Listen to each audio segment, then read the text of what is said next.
The newest museum in Washington, D.C., is a $500 million institution dedicated to a single book. The privately funded Museum of the Bible, set to open November 17, will focus on biblical history, biblical stories and the Bible's impact on the world.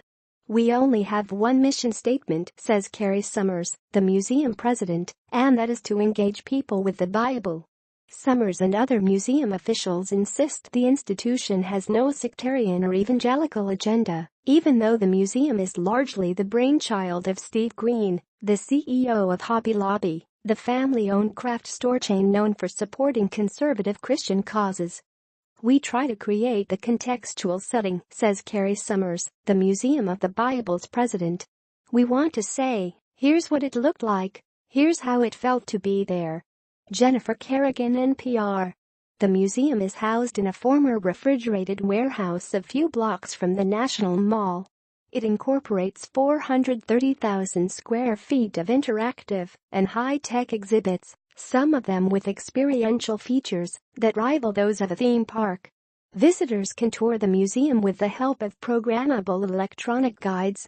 Users can specify which topics or periods interest them and how much time they can spend in the museum, and the device will suggest a particular tour.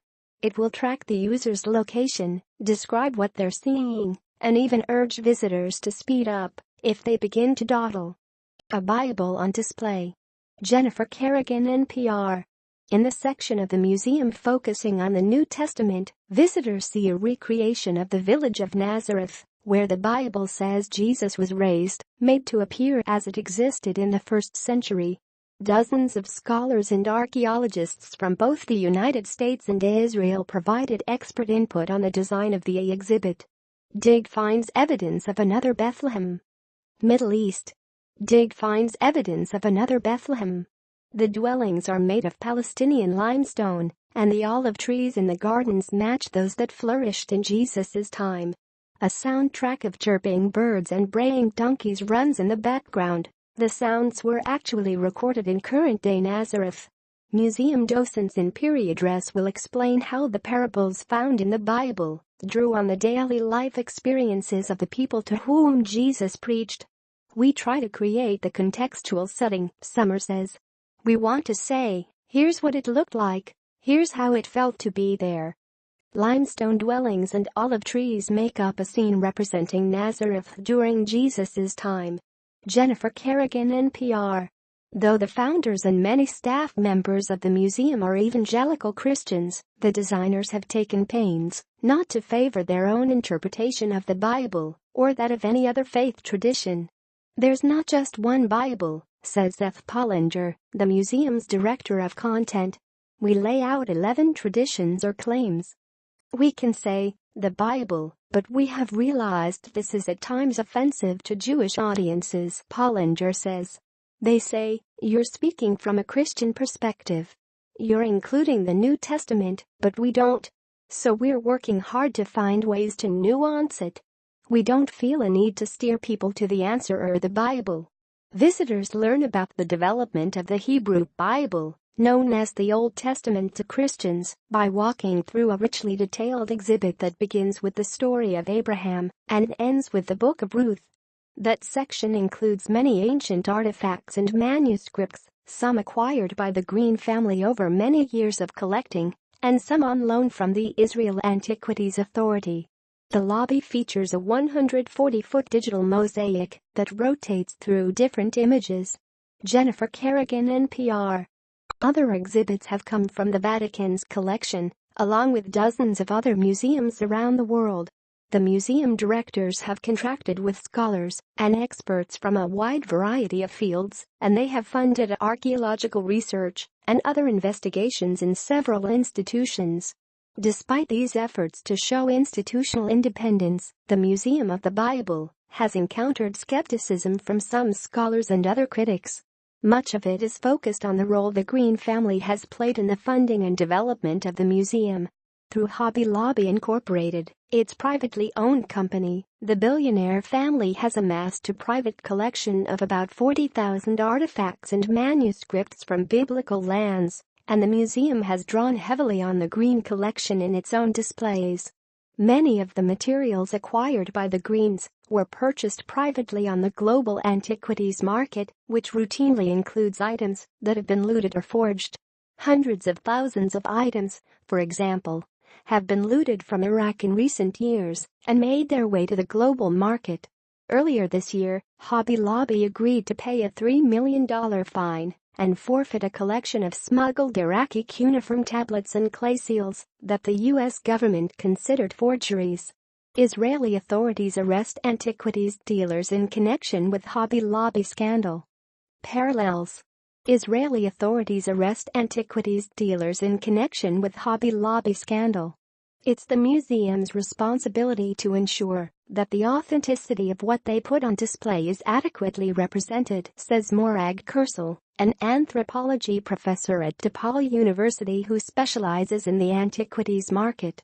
At least they need to tell the story so that people who visit can make up their own minds whether the artifacts are real.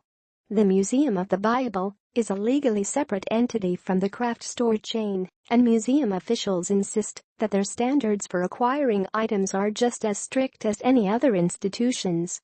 People confuse the Hobby Lobby collection with ours, says Summers. We scrutinize every item that we take in to make sure it meets all the standards. The museum features exhibits on the history of the Bible and its impact today. Jennifer Kerrigan, NPR. Critics have also suspected the museum has an implicit evangelical Christian agenda reflective of the Greens' own perspective. Their family is known for having convinced the Supreme Court that the contraceptive mandate of the Affordable Care Act, as applied to Hobby Lobby, violated their right to uphold their religious beliefs. I would say the Green family has been more successful at impacting religion in the public square here in America than any other recent group, says Candida Moss, co-author of Bible Nation, The United States of Hobby Lobby, a book about the family's efforts to promote conservative Christian causes. Think of their lawsuit. They tried to put a Bible curriculum in public schools. So I would not underestimate the impact of this museum on people who come to visit it. Steve Green was unavailable for comment. Beneath a mid-19th century painting, the museum displays manuscripts from early American writers, highlighting their scriptural references. Jennifer Kerrigan, NPR. They never tried to impose their point of view, which is an evangelical point of view, on this museum, ever, Summers insists. To allege otherwise, he says, is blatantly not true. Summers does acknowledge that the museum's board members, including Steve Green, the chairman, have all been asked to sign a statement of faith regarding the truth of the Bible. You want a common language, Summers says.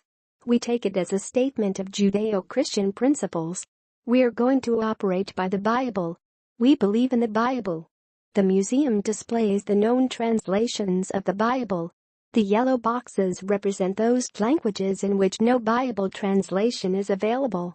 Jennifer Kerrigan, NPR. The museum directors say they have made a determined effort to keep their own religious convictions separate from the design of the museum. We just talk about the Bible itself, Summers says. We don't say it's inspired or go down that road. We're just going to present it. We're not putting a spin on it. The museum clearly does have a viewpoint of its own, most evident in its discussion of the historical importance of the Bible and its impact in the world. One exhibit focuses on the Bible's influence on America's founders. Display cases include examples of early colonial writing, highlighting the scriptural references. A placard next to the cases says the Bible has had a profound impact on American history, culture, and politics and helped inspire the country's ideas about democracy. This exhibit depicts the Bible's influence on American history. Jennifer Kerrigan, NPR. A subject that gets scant attention at the museum is the impact of the Bible on the development of Islam. Muslims recognize Abraham and other biblical figures as prophets in their faith tradition, just as Jews and Christians do. We have worked on a few connecting points to Islam that we recognize as important, Pollinger says, and I think will expand more and more. We will have discussions with Muslim leaders to have more understanding of these points of contact. On the eve of the museum's opening, its directors are confident that visitors will appreciate an institution devoted exclusively to the story of the best-selling book in the history of the world.